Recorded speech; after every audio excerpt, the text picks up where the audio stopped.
Hi everyone, today we're going to be talking about the gluteus medius muscle. The gluteus medius is in your back pocket.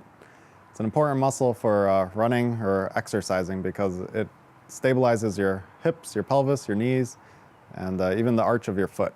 If you have a weak gluteus medius, when you do a single leg squat, what's going to happen is your hip on the opposite side will drop down and the knee on the same side will dive in. And if the knee dives in, that can cause the arch to collapse and can lead to all sorts of other issues down the chain. Also, it can affect the lower back because if you do a squat, a single leg squat, your hip drops, what's going to happen? Your lower back is going to compensate to try to keep your upper body in a level position.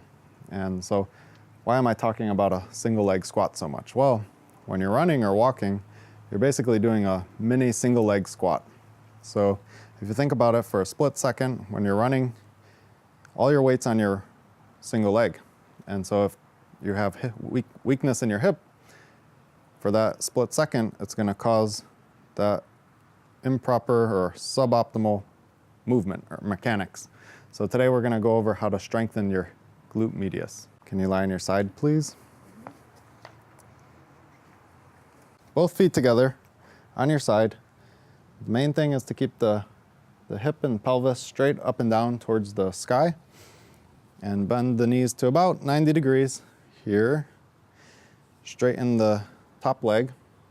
And now it's a simple movement and it's going to look easy, but if you do it correctly, it'll be pretty challenging and you should feel the burn.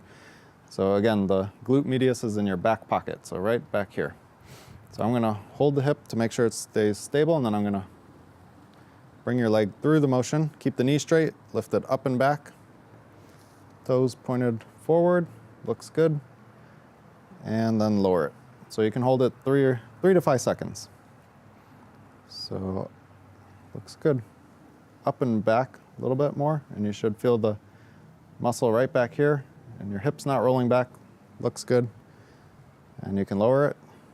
And so another trick to make sure your hip is staying in the correct position is to put your hand on your hip. A lot of people will try to compensate and use the stronger quad muscle or hip flexor muscle in the front of your hip to try to get the leg to lift up towards the sky. So it's important to make sure that your hip stays straight up and down and that your leg is kind of coming up and back. And hold it there. 1, 2, 3. And you should feel that back pocket muscle getting tired pretty quickly. Feel the burn. And just do 10 reps. 5-second hold, you should get a pretty good workout. And then if you do 10, no problem for 5 seconds, good technique, increase it to 2 sets of 10. Yep, and if you feel your leg shaking, that's a good sign. That means you're feel it right here. In your back pocket. What if I feel it in here or in my back? Well, if you feel it in your back, then you're probably using muscles in your back. So maybe your QL muscle, your quadratus lumborum. So in that case, you want to tighten your stomach muscles, kind of engage the core, and then do the exercise. And again, if you put your hand on your hip,